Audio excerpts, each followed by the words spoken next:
अस्सलाम वालेकुम क्लास। आज हम कंटिन्यू करते हैं ओल्ड मैन एंड द सी का अगला हिस्सा। ऑलमोस्ट समझ लें कि 35% नॉवल हमने पढ़ लिया, तो आगे पढ़ते हैं इसको। He let the line slip through his fingers while he reached down with his left hand and made fast the free end of the two reserve coils to the loop of the two reserve coils of the next line. Now he was ready. Last time हुआ था जब उसने अपनी coil के ऊपर, line के ऊपर महसूस कर रहे थे कि एक फ़िश जो है कोई खाने की कोशिश कर रही है, और ये उस ही कहानी है कि उसने आहिस्ता आहिस्ता अपने फिंगर से फिसलने दिया रस्सी को और अपने उल्टे हाथ से आगे बढ़ के दो और रिज़र्व कॉइल्स जो हैं वो बांध दी, ठीक है, उस लूप के साथ, ताकि अगर रस्सी और छोड़नी पड़े तो अगली रस्सी तैयार हो, यानी ख़त्म ना हो रस्सी। और अब वो रेडी था। He had 340 fathom coils of line in reserve now, as well as the coil he was using. एक वक्त अभी तो एक जो कॉयल यूज़ करता वो तो मौजूद ही थी, उसके अलावा तीन उसके पास और कॉइल्स थी जो हर एक कॉयल 40 फैथम्स की थी। Eat it a little more, he said. Eat it well. इसको ज़रा थोड़ा सा और खाओ और अच्छे से खाओ। Eat it so that the point of the hook goes into your heart and kills you, he thought. इतना खाओ कि वो जो हुक का कोना है वो तुम्हारे दिल पे जाके लगे और तुम्हें मार दे, उसने सोचा। Come up easy and let me put the harpoon into you. Aahista Aahista ऊपर आओ ताकि मैं तुम्हारे अंदर अपना नेज़ा घुसा सकूँ। All right, are you ready? ठीक है भाई, क्या तुम तैयार हो? अभी जहन में बातें कर रहा है, ठीक है, मछली से एक तरह से मुकाबला शुरू हो चुका है। Have you been long enough at table? क्या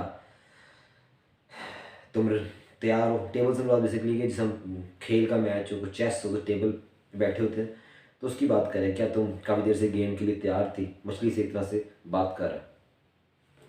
अच्छा, एक बात जहन में रखने वाली है कि जहाँ पे पहले मैनुलिन था वो लड़का, ये बूढ़ा आदमी सांतियागो, और तीसरा करेक्टर ये मछली है मार्लिन। तो इनका जो ये भी एक करेक्टर के तौर पे पेश किया जाएगा, एक करेक्टर के तौर पे यूज़ करेंगे, बल्कि राइटर ने उसको एज अ करेक्टर ही पोर्ट्रे किया। और हम थ्रू आउट द नावल और आगे इसकी जब एनालिसिस करेंगे तो उसमें ये करेक्टर जो है बड़ा इम्पॉर्टेंट है। अच्छा जी। Now he said aloud and struck hard with both hands, gained a yard of line and then struck again and again, swinging with each arm alternately on the cord with all the strength of his arms and the pivoted weight of his body. अब उसने क्या किया? अब और ऐसा करके ज़ोर ज़ोर से रस्सी खींचना शुरू कर, रुकता था फिर ज़ोर से रस्सी खींचता था, फिर रुकता था फिर ज़ोर से रस्सी खींचता था, और डोरी के ऊपर और थोड़ा सा पिवटेड था, पिवटेड में था, थोड़ा सा झुका हुआ था, अपने पीछे की तरफ यूँ झुका हुआ था और यूँ करके खींच रहा था रस्सी को। जोर लग रहा था उसका। नथिंग हैपेंड, कुछ भी नहीं हुआ। The fish just moved away slowly and the old man could not raise an inch. मछली दूर की तरफ तैरी और वो कुछ भी नहीं कर सकता था, उसको एक इंच भी ना हिला पाया मछली को। मछली बहुत स्ट्रॉन्ग थी। His line was strong and made for a heavy fish, and he held it against his back until it was so taut that beads of water were jumping from it. उसने क्या किया? उसको मालूम था कि रस्सी बड़ी मजबूत है और बड़ी बड़ी मछलियाँ पकड़ सकती है। उसने उसको अपनी कमर के पीछे रखा, जो जो घसीटता जा रहा था कि छूटे तो उसकी कमर के बोझ से उसको वो रोके रखे पीठ से। और इतनी टाइट हो गई थी रस्सी के बाकायदा पानी के कतरे जो है रस्सी के दरमियान से बीड्स की फॉर्म में, मोती की फॉर्म में, कतरे या मोती की फॉर्म में निकलना शुरू हो गए। Then it began to make a slow hissing sound in the water, and he still held it, pressing himself against the thwart and leaning back against the pole. The boat began to move slowly off towards the northwest. अच्छा, अब क्या हो कि हल्की सी सनसनाहट की आवाज़ भी आई रस्सी की पानी के अंदर, जिस तरह वो खींची है, और आहिस्ता आहिस्ता रस्सी जो बोट है पूरी की पूरी नॉर्थ ईस्ट वेस्ट की जाने मूव करना शुरू। जिस तरफ मछली जा रही थी बोट का रुख भी उस तरफ होना शुरू हो गया। इतना ज़्यादा पावरफुल वो मछली थी, यानी बड़ी मछली थी। The fish moved steadily and they travelled slowly on the calm water. Aahista Aahista मछली जा रही थी और बड़े आराम से ट्रैवल कर रहे थे उस calm water के ऊपर। The other baits were still in the water, but there was nothing to be done. बकाया जो चारे थे वो भी पानी के अंदर मौजूद थे, लेकिन अब कुछ करने को नहीं बचा था, उसका काम ख़त्म हो चुका था। ठीक है, अब उसने जो है सिर्फ इस मछली को पकड़ा था। I wish I had the boy, the old man said aloud. काश मेरे साथ लड़का होता, बूढ़े आदमी ने ऊंची आवाज़ में कहा। I am being told by a fish and I am the towing bit, कि मैं एक मछली से खींचा चला जा रहा हूँ और मैं ही रस्सी के साथ बंधा हूँ, यानी बजाय इसके कि मैं मछली खींचूँ, मछली मुझे खींच रही है। I could make the line fast but then he could break it. मैं चाहूँ तो मैं जल्दी में भी रस्सी खींच सकता हूँ, लेकिन देयर इज़ अ चांस कि वो रस्सी टूट जाए। I must hold him all I can and give him line when he must have it. मुझे पकड़ के रखना रस्सी को, और जब ज़रूरत हो मछली को मैं थोड़ी थोड़ी रस्सी छोड़ता जाऊँ। Thank God he is travelling and not going down. खुदा का शुक्र है कि वो आहिस्ता आहिस्ता सफ़र कर रही है मछली, और नीचे की तरफ नहीं जा रही है। नीचे की तरफ जा रही होती तो फिर एकदम से बोट, अगर ये बोट है और यहाँ से लाइन नीचे की तरफ खींचती तो बोट टर्न हो सकती है, लेकिन ऑन द अदर हैंड अगर वो इधर खींचती भी जा रही है मछली तो बोट उस तरफ मूव कर रही है। ही हेल्ड, अच्छा, what will I do if he decides to go down, I don't know. अगर ये इसने मछली ने नीचे जाने का फैसला कर लिया फिर मैं क्या करूँगा, ये मुझे मालूम नहीं है। What I do if he sound and dies and I don't know. कहता है कि क्या हो अगर वो मछली मर गई, ठीक है, तो मुझे फिर नहीं पता मैं क्या करूँगा। हो सकता है कि वो ज़्यादा उसको फेंक जाए तो ब्लीडिंग से ही मछली मर जाए। बट आई डू समथिंग, मैं कुछ तो करूँगा। There are plenty of things I can do, काफ़ी चीज़ें जो मैं कर सकता हूँ। He held the line against his back and watched it slant in the water, the skiff moving slightly to the north west. उसने अपनी कमर के पीछे रस्सी को फंसाया रखा, टेढ़ी रस्सी स्लांटिंग में जा रही है उसको देख रहा था, और साथ ये भी महसूस करता है किस तरह जो है शिप उस डायरेक्शन में मूव कर रही है। This will kill him, the old man thought. कहते हैं इस तरह तो ये मछली मर जाएगी। He can't do this for ever, मछली की ज़्यादा देर तक इस तरह नहीं कर सकती। But 4 hours later the fish was still swimming steadily out to sea. लेकिन 4 घंटे गुजरने के बावजूद मछली इस तरह ही चलती जा रही थी, ठीक है, समुद्र की जानिब। Towing the Schiff and the old man was still braced solidly with the line across his back. और वो साथ साथ अपनी कश्ती को भी लेके जा रही थी, और जो बूढ़ा आदमी था वो भी ब्रेस था, मजबूती से रेडी था, तैयार था, उसने अपनी कमर के पीछे रस्सी को फंसाया हुआ था। It was Noon when I hooked him, he said, and I have never seen him. कहते दोपहर के वक्त इसको मैंने फंसाया था अपने हुक के अंदर, और अभी तक मैं इस मछली को देख नहीं सका। 4 घंटे हो गए, इसको मैं ऊपर नहीं ला सका। मुकाबला शुरू हो चुका। He had pushed his straw head hard down on his head before he hooked the fish and it was cutting his forehead. जब उसने फिश को हुक नहीं किया था तब उससे पहले उसने अपनी जो स्ट्रॉ हैट थी, स्ट्रॉ हैट होती है बेसिकली कानों से बनी हुई एक हैट थी जो धूप से बचने के लिए उसने पहनी हुई थी, तो उसने ज़ोर से अपने सर पे दबा दी ताकि गिरे ना। लेकिन तब से उसके हाथ मसरूफ़ हैं, बिजी हैं, वो छोड़ नहीं सकता। तो अब वो जो हैट थी उसके माथे पर, सर पे चुभना शुरू हो गई 4 घंटे बाद। लेकिन उसका इतने भी हाथ साले नहीं कि उनको हैट को उतार सके। ही वॉज थर्स्टी टू, उसको प्यास भी लगी हुई थी। And he got down on his knees, और वो घुटनों के बल नीचे हुआ। And being careful not to jerk on the line, बड़े ध्यान से कि झटका ना लगे रस्सी को, जर्क कहते झटके को। Moved as far into the bow as he could get and reach the water bottle with one hand.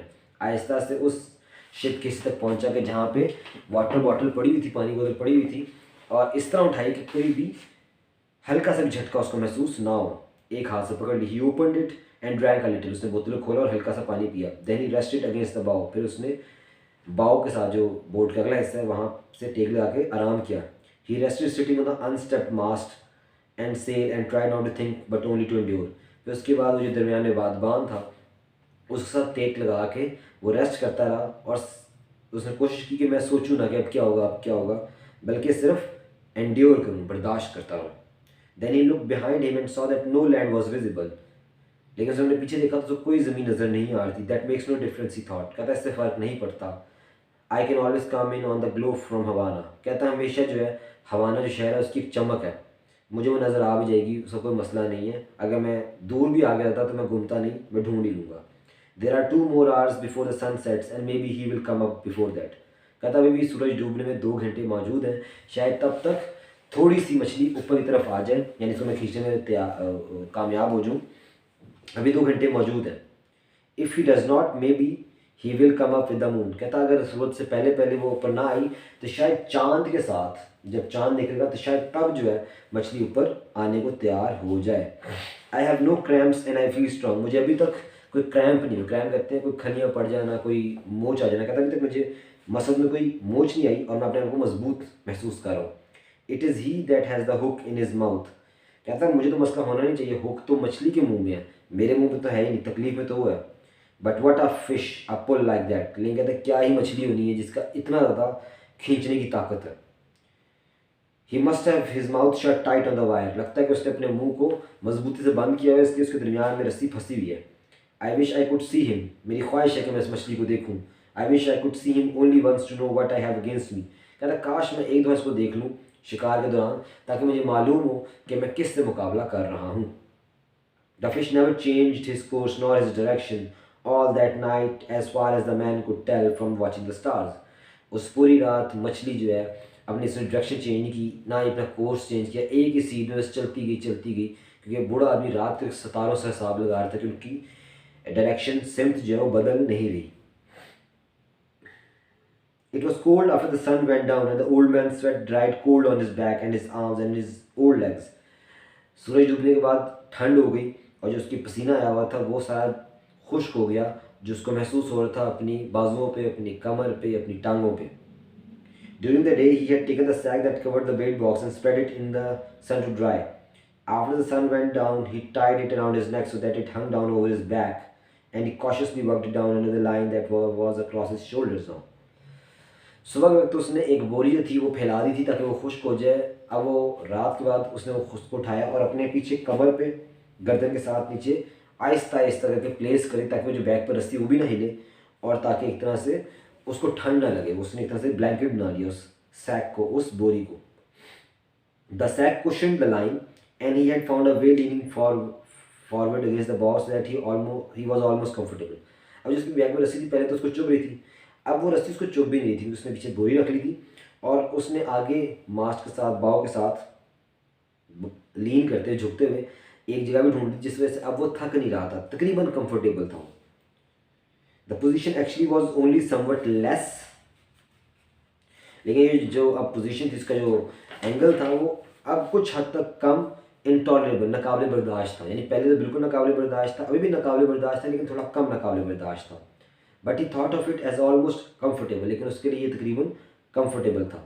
I can do nothing with him and he can do nothing with me, he thought, not as long as he keeps this up. कहता मैं इस मछली का कुछ नहीं बिगाड़ सकता और ये मछली मेरा कुछ नहीं बिगाड़ सकती अगर हमने यही काम, अगर इस मछली ने यही काम जारी रखा इस तरह ही। Once he stood up and urinated over the side of the skiff and looked at the stars and checked his course. एक दफ़ा वो खड़ा हुआ और कश्ती के साइड से उसने यूरिनेट किया, ठीक है, और यूरिनेशन बेसिकली रफ़ा हाजत की उसने, ठीक है, ही पिस्ड, और उसे चेक किया, आसमान की तरफ देखे, सितारों को देखे किस तरफ जा रहा है।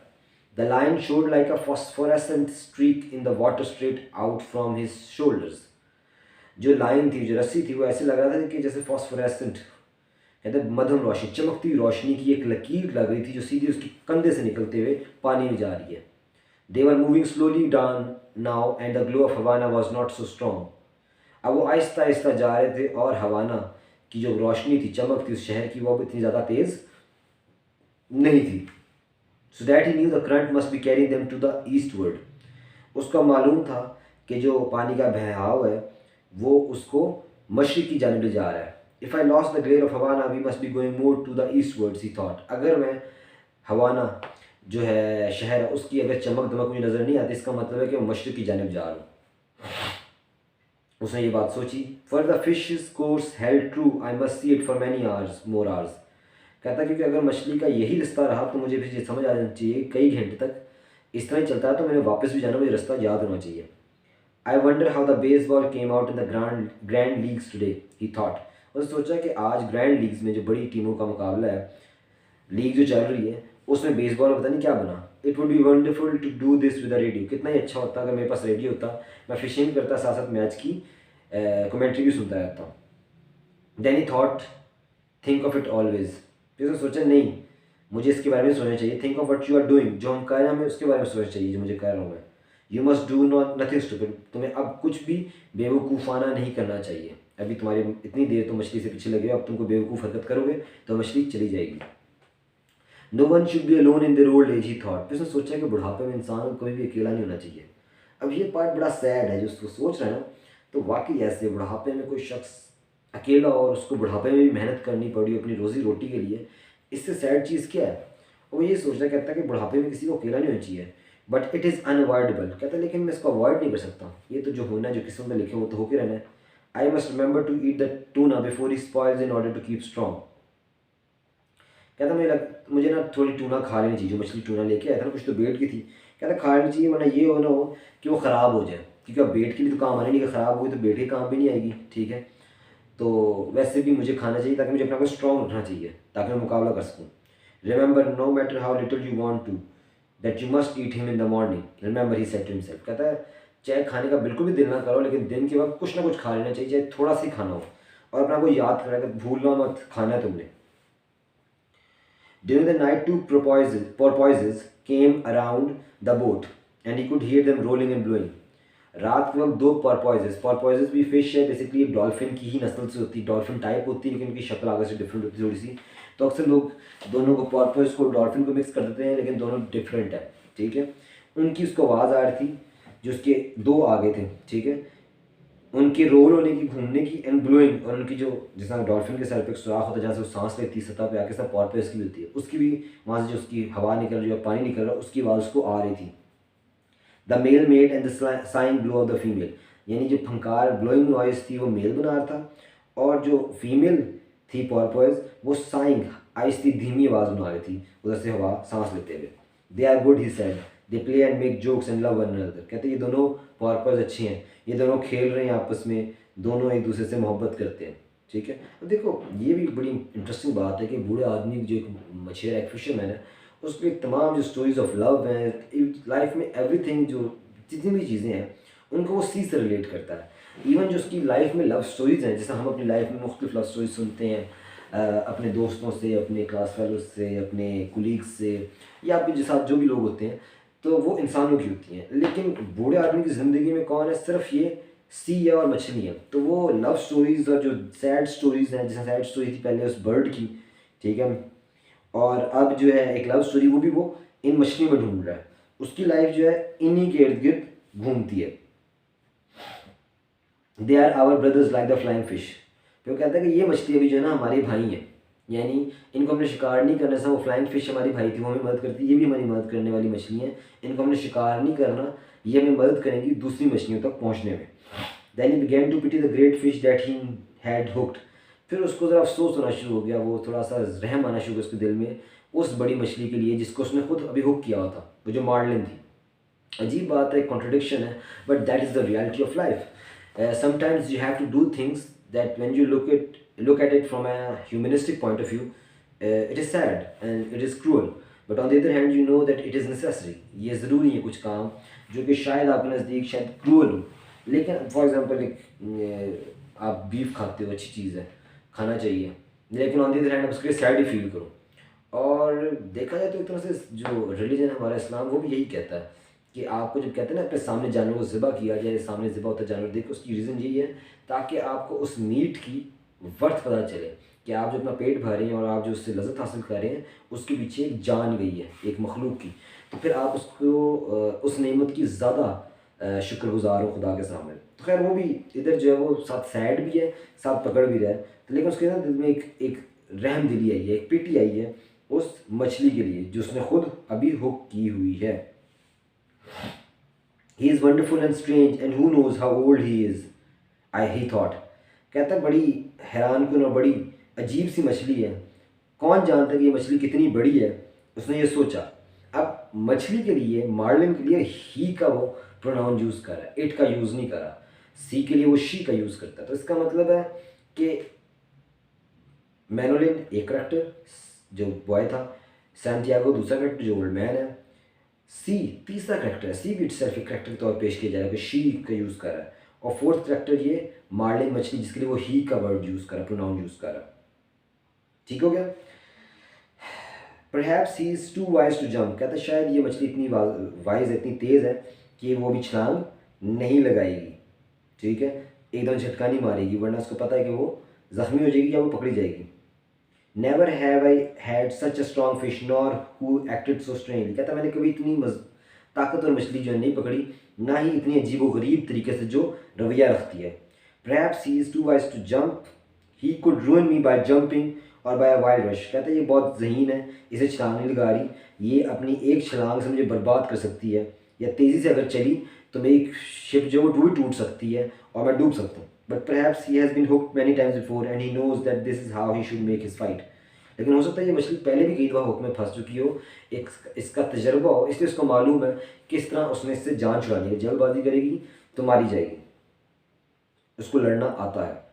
He cannot know that it is only one man against him, not that it is an old man. कहता है मछली को शायद मालूम नहीं है कि सिर्फ एक इंसान से उसका मुकाबला, और वो भी इंसान जो बूढ़ा है। अगर शायद मछली को पता होता कि इस लाइन के एंड पे एक बूढ़ा मछेरा जो अकेला है, तो शायद मछली कब की जो है अपनी जान छुड़ा के भाग गई होती। But what a great fish he is and what will he bring in the market, the flash is good. लेकिन कितनी अजीम मछली है और इसका गोश्त कितने ही पैसे लेके आएगा मार्केट के अंदर। He took the bait like a male and he pulls like a male and his fight has no panic in it. उसने जो है गोश्त का चारा है एक मर्द की तरह पकड़ा, उसको खींचा भी एक मर्द की तरह, और उससे वो लड़ भी इस तरह रहे जैसे उसे कोई खौफ ना हो, कोई पैनिक ना हो। I wonder if he has any plans और if he is just as desperate as I M.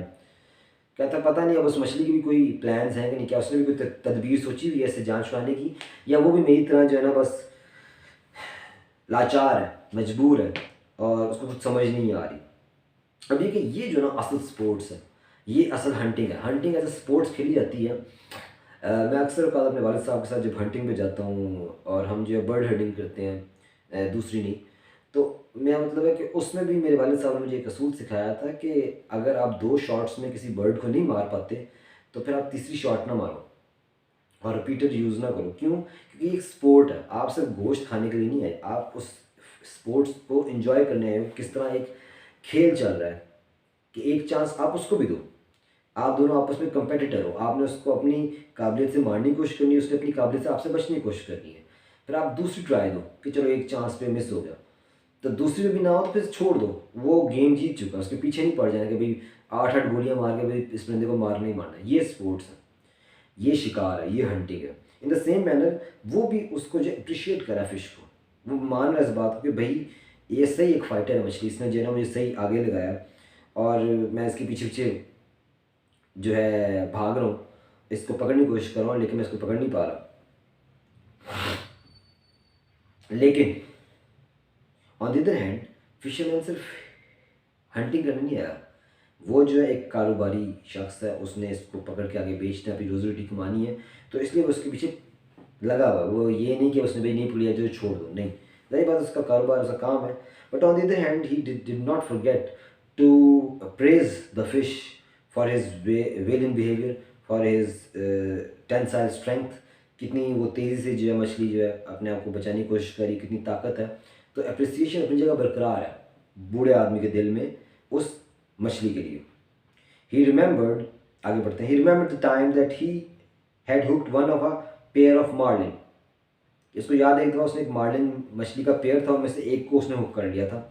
The male fish always let the female fish feed first and the hooked fish, the female, made a wild, panic-stricken, despairing fight that soon exhausted her, and all the time the male had stayed with her, crossing the line and circling with her on the surface. अच्छा, कहता जब वो उसने एक couple जो था Marlin fish का उसको पकड़ा तो फीमेल फ़िश, मेल फ़िश ने इजाज़त दी कि पहले फ़ीमेल फ़िश खाना खा ले, और जब उसने फीमेल फ़िश ने पकड़ा तो वो एकदम से पैनिक कर गई, उसने एकदम से अपने आप को छुड़ाने की कोशिश की, जिस वजह से वो थक गई और ये उसको खींच के ऊपर ले आया, और फीमेल फ़िश के पीछे पीछे मेल फ़िश जो है मार्लिन, जो उसके पीछे पीछे ऊपर आ गई सतह पे, ठीक है, उसके पीछे ही ऊपर आ गया। He had stayed so close that the old man was afraid he could cut the line with his tail, which was as sharp as a scythe and almost of that size and sharp shape. कहता है कि वो बड़ी करीब थी बूढ़े आदमी के जब उसने उनको पकड़ा था, और उसको डर था कि उसकी जो दुम है मार्लिन की वो कहीं रस्सी को काट ना देगी, क्योंकि मार्लिन की जो दुम होती है वो बड़ी तेज़ होती है जैसे कोई साइथ हो। साइथ कहते हैं द्रांति को, अगर आपने कहीं एग्रीकल्चरल बैकग्राउंड है तो आपको पता होगा कि जिससे जो है घास या फसल काटी जाती है। इस तरह का बेसिकली हैंडल होता है और हैंडल के आगे इस तरह के यूँ के ब्लेड जो है यूँ कर्व्ड फॉर्म में होता है।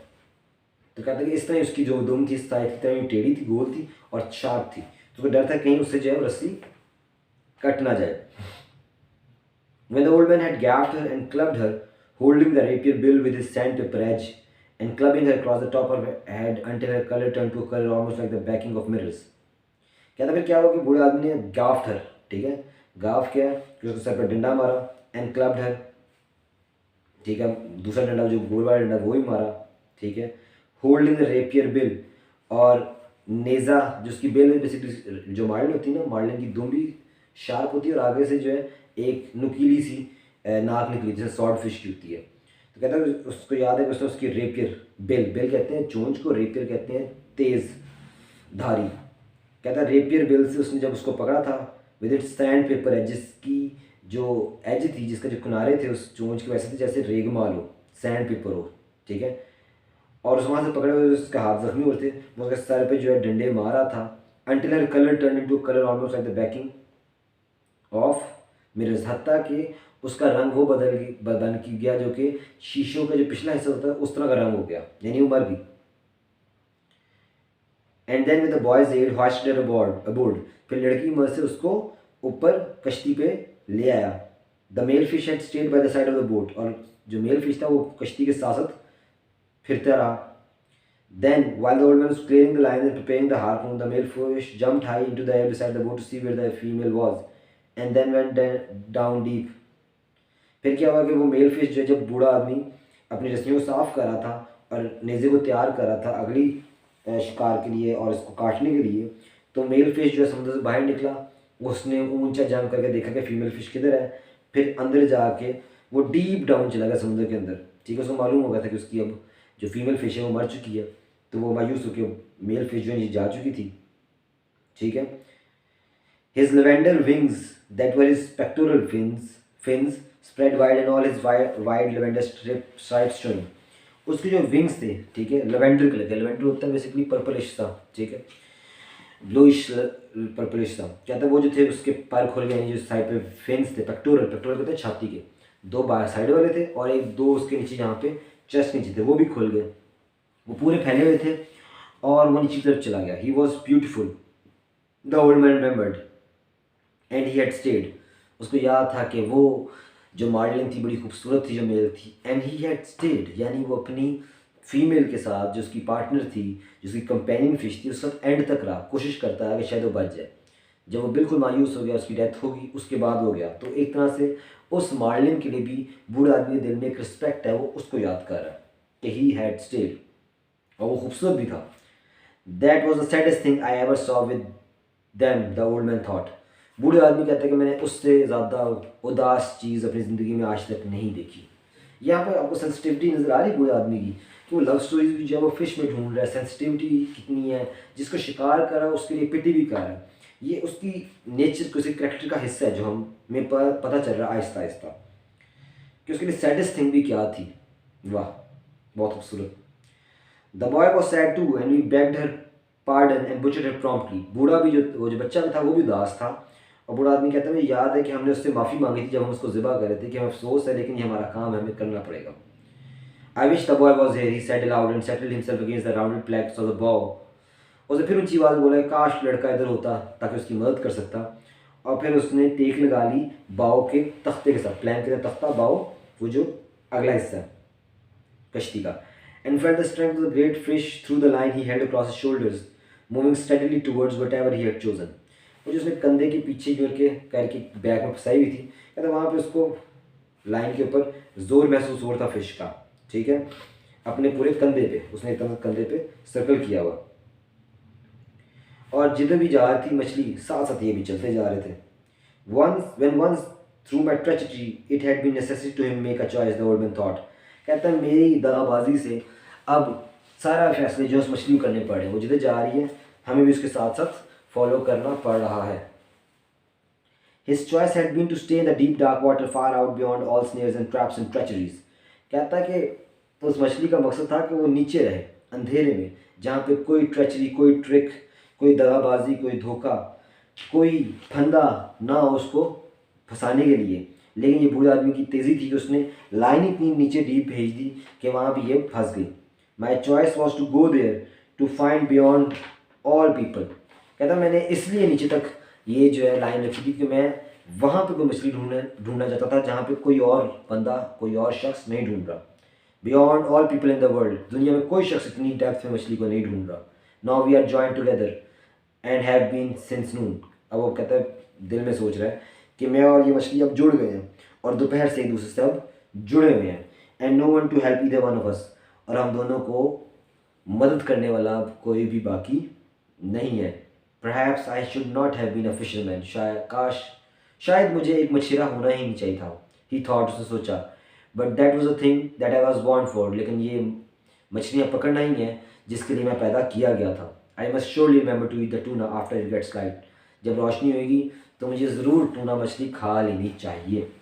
वो इतना थका हुआ है, इतना अवजार हो चुका हुआ है, लेकिन वो सोचते कि काश मैं, शायद मुझे मछेरा होना नहीं चाहिए था। इतनी देर से नाकाम हो रहा हूँ, अभी भी इतनी देर होगी, एक मछली नहीं पकड़ पा रहा, तो मुझे शायद मछेरा नहीं होना चाहिए था। मैं इतना अच्छा नहीं, उस अपने आप को डाउट कर रहा है, कुछ लम्हे के लिए डाउट के लिए कहते हैं नहीं, मैं इसीलिए पैदा हुआ था, मैं इससे बेहतर और कोई काम नहीं कर सकता।